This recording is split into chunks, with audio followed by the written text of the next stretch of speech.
Hoping to find a way to produce valuable gold, our ancestors stumbled upon the production of porcelain. For centuries now, humankind has been reaping the benefits of this material.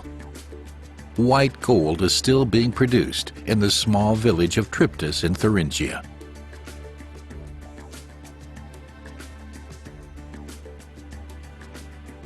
The first porcelain manufacturer settled in Triptis in 1890, and the industrialization of the small village began. Originally, the factory primarily made porcelain articles for everyday use, such as rolling pins, cruets, and bowls. By 1905, the factory had more than 440 employees. Towards the end of the Second World War, essential parts of the old factory were destroyed by bombs. In 1959, it was decided to erect a new factory, capable of producing much more porcelain. The new factory's first oven was fired up in 1962. In the years that followed, the plant was expanded little by little. In the 1970s, more than 1,200 workers were employed at the plant, which belonged to the United Porcelain Factories Collective. 80% of those workers were women. The porcelain factory was one of the region's primary employers. After the reunification of Germany, the entire facility was modernized and is now capable of manufacturing more than 3,500 tons of porcelain per year. Experts are familiar with 4 different methods for turning the basic raw material of porcelain into the familiar articles we use every day. The first of these is called turning. The raw material is initially rolled into a cylindrical shape.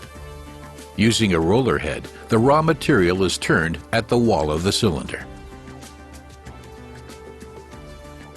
Excess material is removed, and blemishes are smoothed using a wet sponge. This gives the product a completely smooth, rounded surface.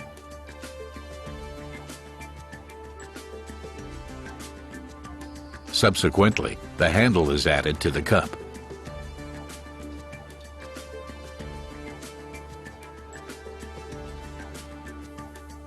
For intricately shaped articles, die casting is used. Liquid raw porcelain is pressed into a plastic form that is permeable to water. The finished product will have the shape of the plastic form. After hardening, only a few touch-ups by hand are required. Casting is a venerable way of shaping porcelain. Both traditional handcraft methods and modern technology are used. Casting requires pressing the raw porcelain into a form made of plaster. The plaster absorbs moisture from the porcelain, and once the excess mixture is poured off, the porcelain hardens in the desired form. Depending on quantity and quality desired, the experts choose between manual working methods and automated machinery, which makes it possible to produce finished goods much faster. Casting is the preferred method when it comes to producing complex items in a single step. An entirely different method of giving shape to porcelain is isostatic compression, which is mainly used to make round articles, such as plates. The material is brought into shape using high pressure, and thus takes its final form in just seconds. After a few minor additional steps are performed, the product is finished.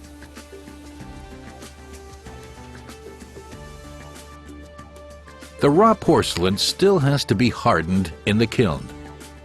The porcelain is first fired at 800 degrees Celsius. During the firing process, the porcelain hardens and takes on its surface texture, thereby making the next production steps possible. Filling the kiln also requires a combination of high-quality manual labor and modern technology. The subsequent glazing process ensures a robust porcelain surface that resists scratching and is hard enough to withstand modern automatic dishwashers.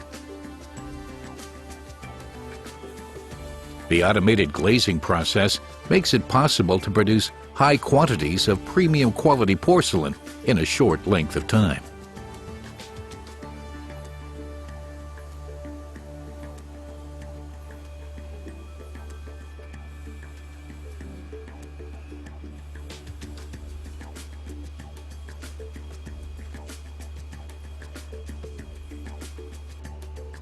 Once they have the right shape and surface texture, all porcelain articles are gloss fired at 1400 degrees Celsius. This step ensures that both the raw material and the glaze retain their hardness, as you would expect of a good porcelain product.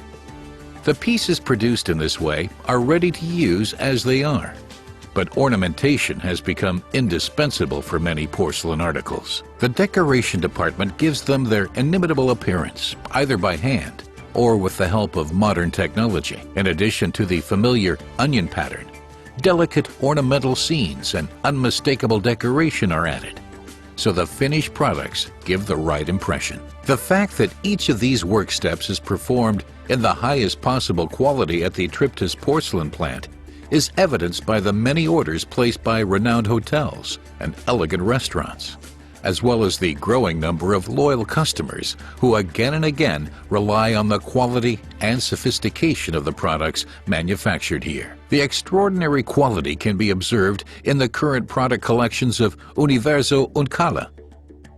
In addition to special patterns and one-of-a-kind articles, the in-house factory outlet shop features a wide range of porcelain masterpieces, which are presented in many diverse styles and forms. And you can also count on the well-founded advice of an expert, familiar with all of the products manufactured at the Triptis Porcelain Factory. Cups, plates, and bowls of all kinds, as well as a wide range of special articles, such as sugar bowls and candle holders, can be found here. And everyone who wants to serve a special meal to special guests in a special setting knows the old German saying, "You also have to feast your eyes." Each individual article in the broad selection of porcelain produced by the Triptis Porcelain Factory is just that, a feast for the eyes.